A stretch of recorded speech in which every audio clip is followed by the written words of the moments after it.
Who doesn't love a happy ending? A good dose of optimism in the cinema is the ideal antidote to the crushing depression of the real world. Hell, end happy and you can even get away with on-screen murder. But some films are so desperate to add in a happy ending, they'll do it at the expense of narrative coherence. Ending the film before disaster sets in, totally misrepresenting events, just ignoring the nasty bits. I'm Ben from Whatculture, and here are 12 movies that tricked you into thinking they had happy endings. Number 12. Jake has doomed humanity.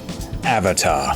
Amazing what the possibility of alien hanky-panky will do to people. The story is deviously simple. Bad men are desecrating natural beauty in space. At the end, Jake Sully manages to send the humans packing, saving the luscious Pandora from deforestation. But why are humans on Pandora in the first place?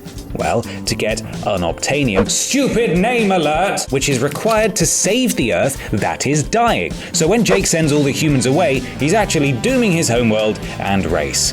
Nice one, Jake. Number 11. Tom's stuck in a cycle. 500 Days of Summer.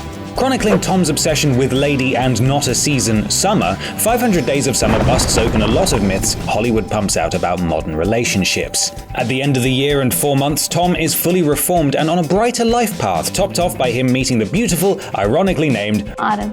However, although the autumn reveal is cute, it undoes all the progress the character has made in the previous 90 minutes. As we see the film literally show the day counter go back to zero, and he's right back where he started. Number 10. Sid is still going to be mentally scarred by all of this. Looper.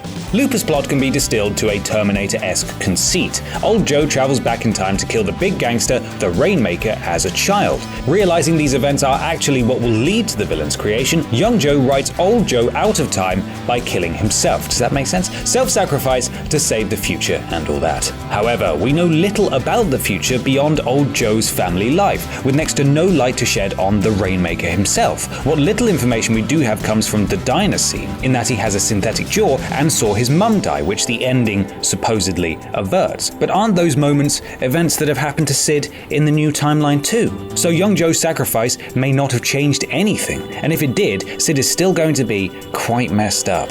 Number 9. Mowgli will be completely unable to integrate. The Jungle Book. When Bagheera the Panther can't give up the time to take a newly discovered man-cub to a human village, he just leaves him with wolves for 10 years. It's only when Shere Khan the tiger returns and the situation becomes life and death that he finally pulls his paw out. Ultimately, the initially reluctant Mowgli makes his way to the man village after becoming smitten with one of the young girls. And while maybe you shouldn't take this too literally, Mowgli is a feral child raised by wolves whose best friend is a bear. And after 10 years of being an animal, it's very unlikely that he'll be anything more than an outcast. I suppose you could call him a village newcomer who just defecates wherever he wants for wankers. # village newcomer who just defecates wherever he wants for wankers. Number 8. Spaceflight is now impossible. Gravity. Ryan Stone is, without a doubt, one of the unluckiest people to ever grace a film. She spends the runtime of Gravity moving from one vacuum-set disaster to the next, and after 90 minutes of weightless, oxygen-light hell, Stone finally makes it back to Earth, rising out of the primordial ooze, ready for whatever other trials the universe wants to throw at her. However, given the huge mess she's left in her wake, there's no chance anyone's going back up there for at least 100 years. The cascade of space debris that drives the plot is part of a scenario known as the Kessler syndrome, which theorizes that high satellite density will lead to an unstoppable, ever-growing rain of space parts. Number 7. Cobb just destroyed a business empire with no moral motivation. Inception. Unable to see his kids after his crazy wife did crazy stuff, one last job allows Cobb to wipe his criminal history clean and live happily ever after. But there's actually a much more ambiguous element of Inception's ending that no one ever comments on. What was that one last job that allowed Cobb to swing away a murder charge? The motivations are brushed over, but essentially a CEO wants his rival to be tricked into disbanding his business empire, and given the CEO is a man with no qualms about killing, it doesn't seem like he's the most moral of people. In fulfilling his mission, Cobb could actually be doing some utterly irreversible damage to the world by closing down this company. Number 6. It doesn't matter if he's with his wife, he's still dead. The Woman in Black. Each version of The Woman in Black ends differently. The original book has the main character's family killed. Fun, which is amped up in the 1989 TV show by having the hero die too. Double fun! Wanting something a little more audience-friendly, the film's ending sees widower Arthur Kipps touchingly reunited with his wife at the film's climax. Shame he's dead, though. This film, which tenderly had the family walk into the mist together, essentially ends with the ghost winning, but that's painted over with an unsettlingly happy colour on it. Number 5. The second story has to be true. Life of Pi. Life of Pi weaves a tale of a young Indian boy stranded on a boat with a tiger. It's full of bright colours, CGI animals, and personal discovery, but then at the end you get an alternative tale of murder, fears, tears, and desperate cannibalism. With the suggestion being that the previous story is a fantasy Pi had created to hide the darker truth. Instead of leaving it open to interpretation, the film then leads you to the ending. The writer prefers the one with the tiger. Life of Pi presents two versions of what happened between the ship sinking and the lifeboat landing on the beach, but dismisses the more rational one lest the audience start to believe it, even though that's the one that's definitely true. An utter cannibal. Number 4. The Empire isn't defeated. Star Wars Episode 6, Return of the Jedi. As the end of Anakin Skywalker's journey, Return of the Jedi is the culmination of the initial Star Wars saga. There's a sense of finality to proceedings. After 2 films of lurking in the shadows, in the non-edited, stupid versions, both Jabba the Hutt and the Emperor rear their wrinkly heads, ripe for defeat, while Vader begins to regain his humanity. It's lovely and all, but the war is far from over. Put simply, the Empire won't have been destroyed with the Emperor. The first 2 films had sufficient threat without the presence of Palpatine, so he's clearly not the sole force behind the machine. There's a galaxy worth of fleets to defeat. The Resistance ended up doing such a naff job of finishing them off that the First Order was able to pop its head out just in time for Episode 7. Number 3. Dream or real? Quaid's Total Recall.